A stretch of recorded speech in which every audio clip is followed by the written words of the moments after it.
So the reason I did come to Southern Miss was because both of my sisters came to school here, and it's always been a winning tradition. I've always felt like Southern Miss was the best school in the state, in which they were. And they always won the most games. There was always, they didn't always have the hype as the two other SEC schools, but they was always winning. And they were always, how could I put this? That was always the best program pretty much. It was always hard-nosed and the nasty bunch, like I heard about that when I was a little kid. So I mean, those were the main reasons I came to Southern Miss.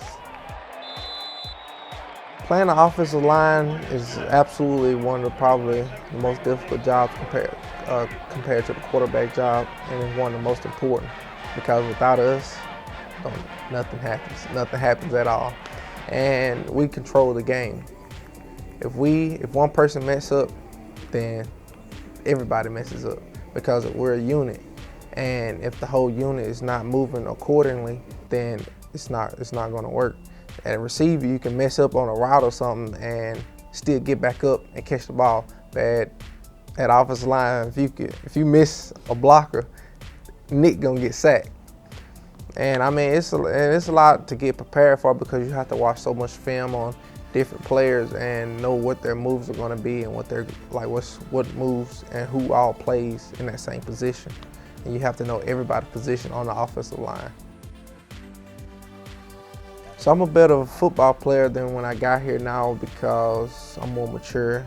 I have that game experience and my body has developed more.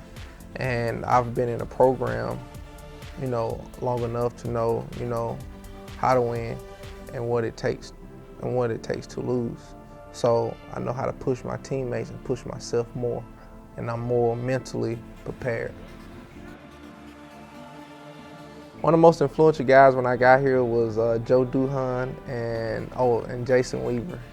Those were some great guys. They always, taught me. He took me up under their wings, and they showed me, what to do, what not to do. Build my confidence, and they always showed me, never be scared to make a mistake. If you make a mistake, then you have something to work on. So I mean, those were some great guys. Well, what I like about the game of football is that it always brings out the mental toughness in a person, and it can make a person mental tough. And it's always gonna have its ups and downs, just like life. Football is compared to life. And that's what I love about it, because I've had ups and downs in my life, and if it wasn't for football, I don't know if I would have made it through it like I did. So I mean, it always teaches me to keep pushing forward, never give up, just keep pushing and keep praying. One of the most influential people in my life is God. He is one of the most influential people in my life. My father, my mother, my sisters, and my brother, and especially my grandmother when she was here. She was one of the most influences in my life because they always, pushed me to do better. They never let me, look down on myself. They always made me, pick my head up. Don't you ever drop your head again. Just keep going, keep fighting, and never give up. Well, what I'm studying communication and a little bit of business. And when football is all said and done, I plan on taking over my dad's business and continuing to go nationwide with it, and one day becoming a billionaire. My dad does burial vaults, which I have to explain to people is what the casket goes inside of, and we manufacture those and we make those.